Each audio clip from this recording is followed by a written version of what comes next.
to Gulfstream Park. It is March 13th, 2015. Friday the 13th? Friday the 13th. Actually, 13 is my lucky number. Really? I love figures. Yeah. I like number 13. Better selection today. Sorry to interrupt. Ron, it's all me. But we do have a 10-race card on today. Ron, there was just some brief showers that just passed through the area very quickly. I don't think that's going to have any kind of effect. I don't see anything in terms of we're still fast track, firm turf course. Fleeting. Yeah, it was really quick, like a couple of seconds. So fast track, firm turf course today. And guess what? They hit the Rainbow Six yesterday. If you're just joining us, someone got it, and it paid $1,079,000, and it was from the Portland Hub. It was one of our simulcast outlet places, and I heard it was like a $360 ticket. So we're starting a new today. We have a 10-race card, special 10-race card on Friday. So it starts in race number 5. Get on board, and we'll see if you can be one of those that hits it down the road for, how about that, $1,079,000. So should be a lot of fun. And don't forget, we got post time now for the rest of the meet, except for Florida Derby Day, 1 p.m. each and every day. That's Saturdays, Sundays, and Florida Derby Day, of course, it's a 12 o'clock post. So until then now, adjust your clocks. Everything, 1 o'clock post throughout the final couple of weeks of the championship meeting. Well, so I think I took care of everything. I think you did. And Ron, we'll jump into the first race on today's card, and it is a 50,000 maiden claiming event, 1 1/16 miles on the turf course. We do have a couple of scratches, number 10 and 11. That's from the also eligibles list. And my top selection, your top selection, number 6, Westminster Road. Second last time, stepping up, Ron, although let's go back and take a look at that latest race, Westminster Road.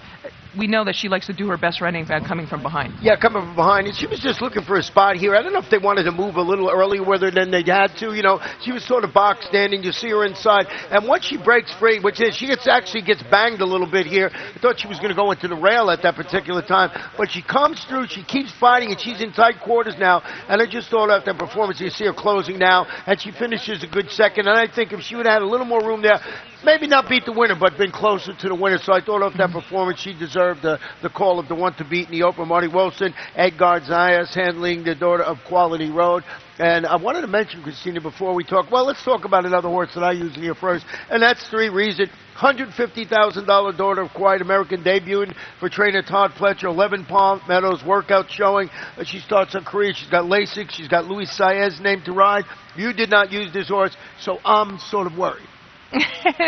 Because I'm the authority all of a sudden. Right. I will say one thing, a couple of things. Quiet American, his numbers, he's not really a turf sire. His numbers with his first-time starters on the turf, not so good. They're about 5%. A couple of reasons. Also, the works, to me, they've just been kind of average. And again, it is Todd Pletcher. You know he's going to have them ready to run first time out. The horse I really like, actually, besides the winner here, or a bit besides the winner, I'm already calling the 6 as Westminster Road as the winner. Number 5, and that's Welcome Speech from the Christophe Clement barn, and this one is this daughter of Henry the Navigator, dropping. Really didn't take that much money in that career debut. I do think though the number came back pretty useful. I think debut for her, and she's also cutting back in trip a little bit. So so I think everything considered, I think you got to use that one. Christophe Clement 25% with horses maidens making their second start. So is that all? So you expect to improve it. What I wanted to mention here, and I was interrupting her to do, is that if you notice a couple of these horses today when you handicap, that Javier Castellano's not riding, or some Jose Santos, not Jose Santos, Jose Lezcano. I'm going I had a flashback there. These guys are in Saudi Arabia for Saturday, so they will not be on the ticket. They weren't taking off their mounts. They're just not riding today, and they'll be back on Sunday and tomorrow. They'll be back on Sunday, I think, in the afternoon. So a fun race to start off I think a pretty competitive race. I think you might get some value, because right now all the money is actually going on the number 5 that we're talking about, and that's Welcome Speech, but it's still early on. Ron. We move on to the second race on today's card. It's a 12-5 claiming event. It is 1 mile on the main track, and we do have a jockey change. Number 4 will be ridden by John Cruz. kicks off the early pick 4.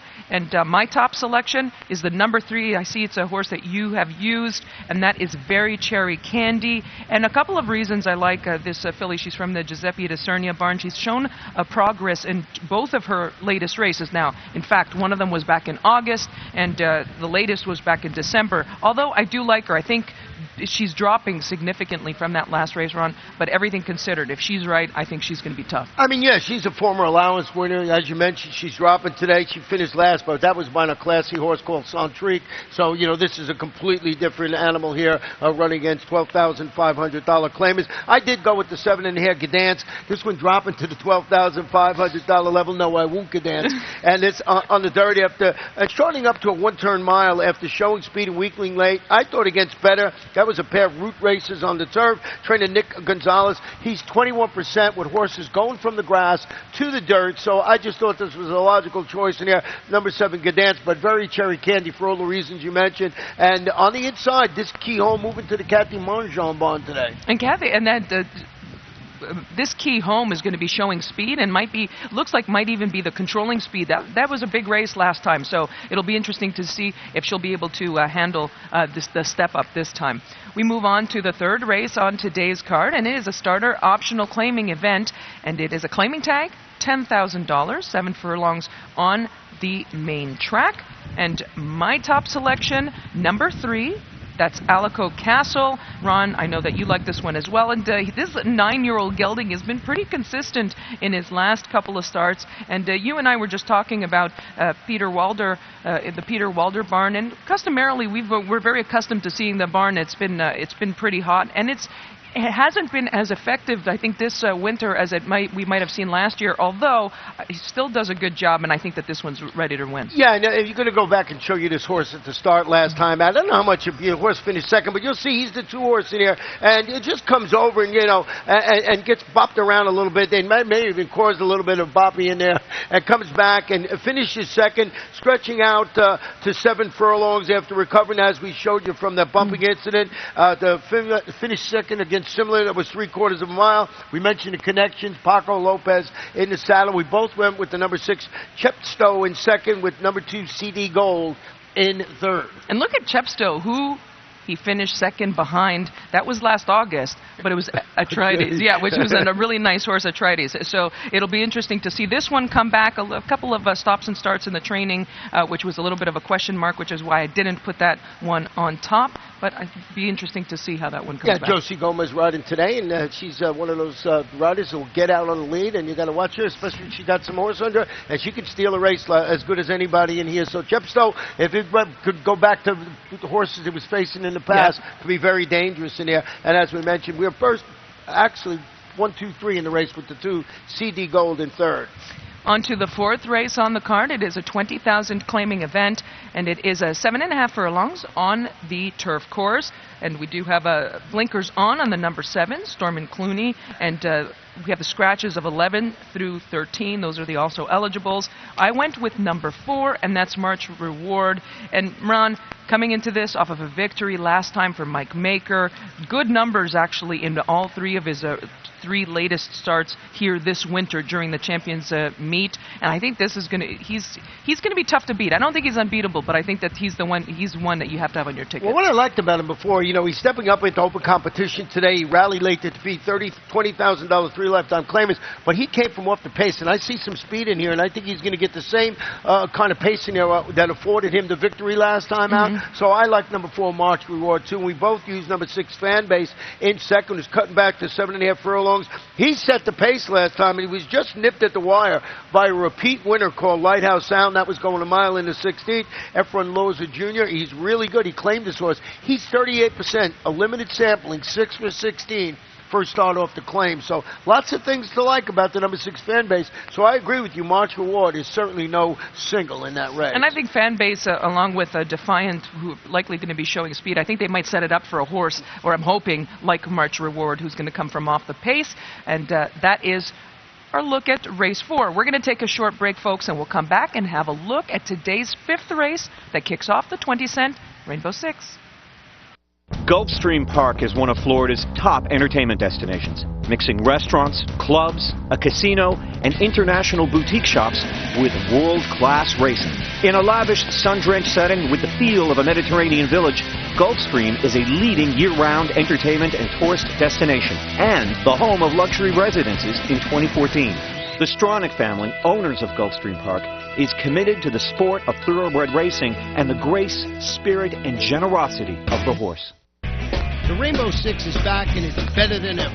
Now with a 20-cent base wager, it will expand the market for the popular bet.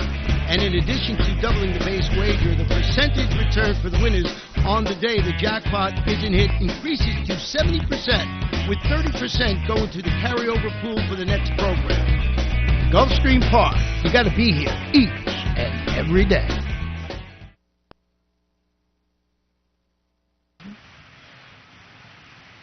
Welcome back to Gulfstream Park. We're already getting wacky here at the Gulfstream, and we haven't even hit the weekend, Ron. But we kick off with the Rainbow Six, the 20-cent Rainbow Six, and Ron, it was a hit yesterday for over $1 million. $1,079,000 plus, and some lucky patron in our simulcast network hit, and I heard through the rumor mills that there'll be more about it online today and everything on GulfstreamPark.com. About, I think it was a $360-something ticket.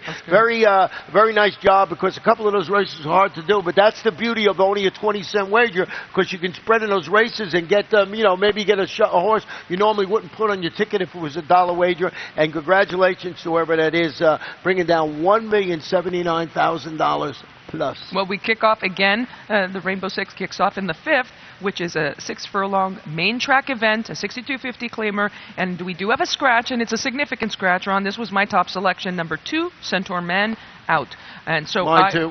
So that changes things a little bit. I did go with number 5, and that is Dreaming of Joey from the George Navarro barn. Going to be showing speed in here. I think that actually Centaur Man scratching out of there might have helped his cause a little bit, although we do think that there might be a couple of other horses that have some speed in there. Yeah, and George Navarro really good first off the claim, 32%. He's got Trevor McCarthy named to ride. If you're unaware of the gentleman, he's up from the Northeast up there, and he's a really good rider. I was reading somewhere that he'd won the last 3 Maryland riding titles. Very good. So a very good rider. Yeah. So you're not losing anything with Trevor McCarthy. He was hurt for a while. He's come back. He's been exercising horses up at Palm Meadows, and now coming back. He rode yesterday, and again, like I said, on this horse in there. The other horse that we used on our ticket was the 3, Alfredo Romana. Sounds a little Italian to me.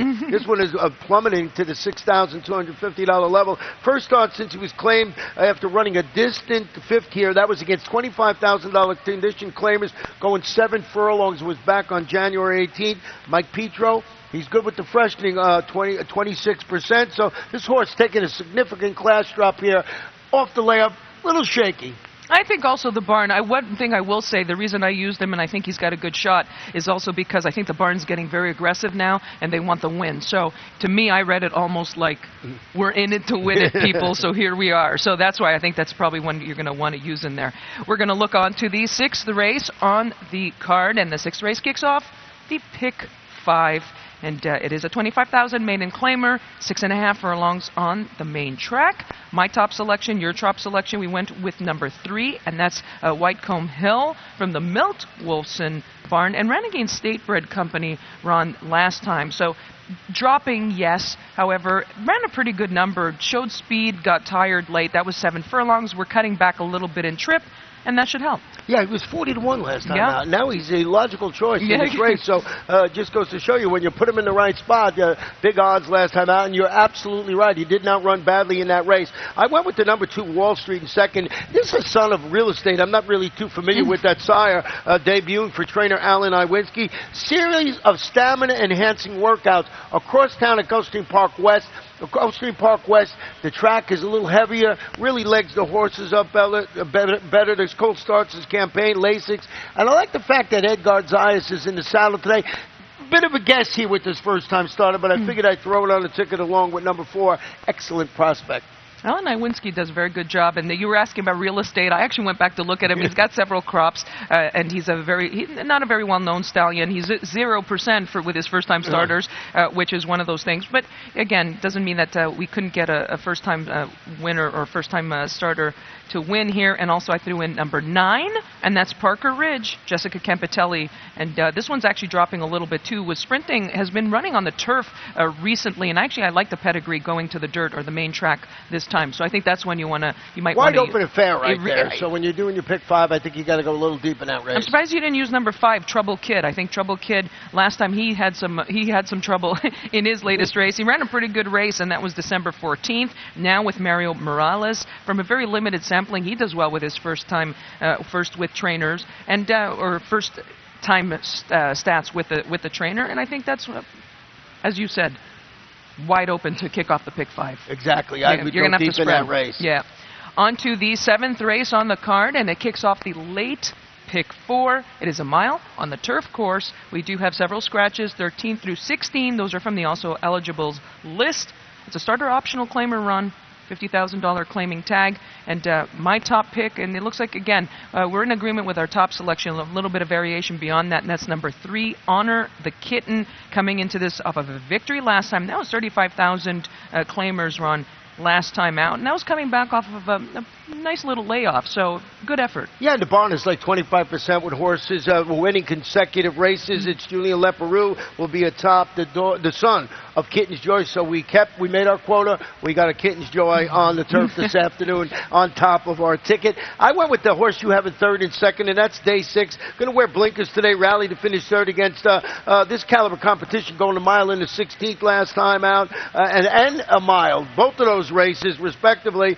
Barclay Tag hopes the shades, the blinkers, and jockey Paco Lopez can help this gelding get out of 3rd gear. Seems to be stuck in 3rd, this horse. And I think the blinkers might help. And one of the horses I threw on, I see that you put on Canzoni, and then I was looking at Canzoni, I'm like, why didn't I use Canzoni? Because you know how I always talk about Todd on the turf, and I think that's where you get the, and the reason is because I think he can do a good job with turf horses, and also the fact that we get some money, we get a better price than we can in his dirt horses. Although I use number 6, Solidario, and Ron, he fits from a numbers perspective. I think if he can actually convert that form and run a pretty good race on the turf, he's shown once before. He has run once before on the turf. I thought it was a pretty good effort sprinting at Tampa, and I think that might be one that you might want to throw into. I like that because he's 20-1 on the morning line. So horses like that, you guys sort of add to. This kicks off the late pick 4, I believe. Late pick 4. 7, 8, 9, and 10. Yeah, with the 10-race card, I got to add up in my head everything that happens today. But I think that's, again, another race that you're going to have to use several because it looks like a race that beyond the favorite we'll probably have to use a few.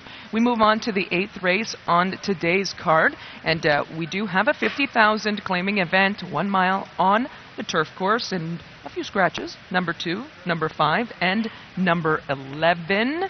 And my top selection, number 1. I went with Late Night Artist, and I was laughing. You and I were laughing earlier today because we also have our man Bob Roberts. He gives his selections, and both you and I do. And all of our 3 of our top choices, except for the 7, which I think is a logical horse you got to use. Bob Roberts and I went off the page, and we used a horse that nobody else has. Nobody else has? Well, that's good, because that's what you like to do. You found something you liked about the horse. But let's go back and show you why number 7, Ramble, I put on top. I'm going to show you that video of its last race last time out. It was a pretty nice performance, Christina. This one really, he was the number 12 horse that day, and he was just impressive as he draws off in the stretch in there. And I actually singled him on my Rainbow 6 ticket today. I really liked him a lot. I thought he was really nice. And, he pressed the pace. He drew off. That was Billy Mott is 29% winning consecutive races, and I think this daughter of Stroll is spotted perfectly for a $50,000 tag. I think I took a chance with a number 1 Late Night Artist that I mentioned, and also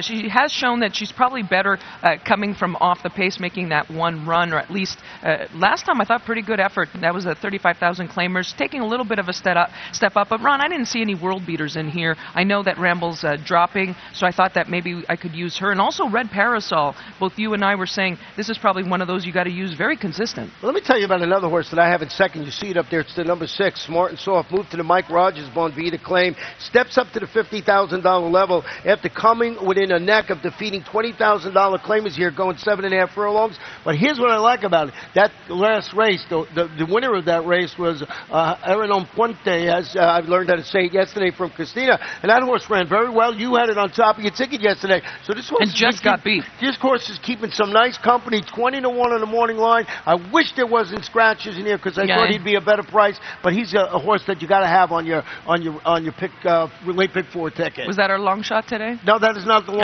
shot, okay, but I didn't think it would be 21, but we'll see how that plays out. And you mentioned Red Parasol, so we'll see how that race plays out. But the first thing you said was the best. It's pretty wide open in favor, though Rambo looks like the one to beat. We move on to the 9th race on today's card, and it is a $75,000 allowance optional claiming event, 5 furlongs on the turf course. And Ron, I think this is a very interesting race because you're just looking at our selections. We're here, there, everywhere. I decided to go with number 1, and that's Hangover Saturday. Now, a lot of these horses in this race are either, a couple of them broke their maidens, or they stepped out of, like, for instance, Asia, who's likely going to be the favorite. This is a daughter of Lookin' at Lucky from the Wesley Ward barn, and actually, Asia is the breathing is very important here. One Hot Wish, the dam, Wesley Ward trained her. She set a world record at Keeneland for 4.5 furlongs in her debut, and also Bring the Heat, her One Hot Wish's sire, also trained by Wesley Ward. He's familiar with the pedigree. This one won first time out. But I thought that maybe we can do something a little bit different in here. Yeah, I mean, I tried to do exactly what you said. We're going to show you Ace's last race and everything. But both of us did not put this horse on top. And you made a great case for putting it on top. And we both tried to do something else there. And you see Adrian here, the 6 horse. And, Wesley Ward is just, he's a master at this. I thought this horse ran pretty well in this race. In there, Adrian, you see the 6 horse, as I mentioned. And Wesley Ward's horses at this meet have been running fantastic. And I don't think there's anybody better with 5 furlongs on the turf than Wesley Ward, But I did go with the number 5 here, Presto Magic. An impressive maiden winner at this distance was back on January 10th.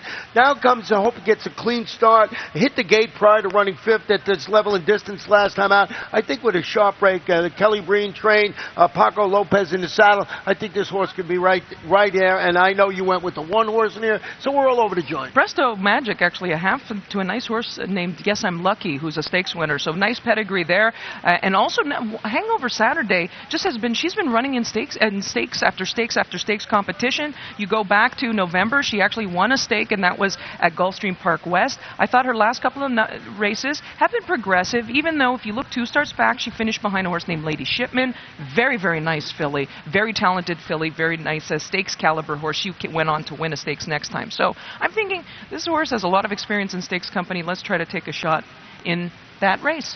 We look on to the 10th and final race on today's today's card this afternoon, and is a starter optional claiming event. A claiming tag, $12,500, 7.5 furlongs on the turf course. Ron, we do have a few scratches in here, and let me see if I get this right. Right. Number 5, 7, 8, and 9. Got it. Got it. And so my top selection, I went with number 11. It is a horse that you use, and that is Spectacular Me. I really like this mare. I liked her last time. She just got beat by Wild Suava, and I think a really competitive race now. Back at 7 furlongs. If she runs back to either of her 2 latest starts, I think we're in good shape. I think she's going to run a big one. Yeah, she was finishing second, so I thought we got the same 3 horses up there. I went with the 2, 5, and 9s, dropping back to this $12,500 level, turning back 7.5 furlongs after setting the pace, weakening late to finish 5th. That was against better $20,000 claimers going a mile in the 16th. Spectacular Me for all the reasons you mentioned. The number 4, Pentassalon, trying to make it 2 in a row after shipping in from Woodbine and running pretty well here. So I think that horse has to be somewhere in your ticket. You got it in second. I sure do, and that's it for today's 10 race card. Ron and I will be back the rest of this afternoon. Folks, come back and join us. Good luck.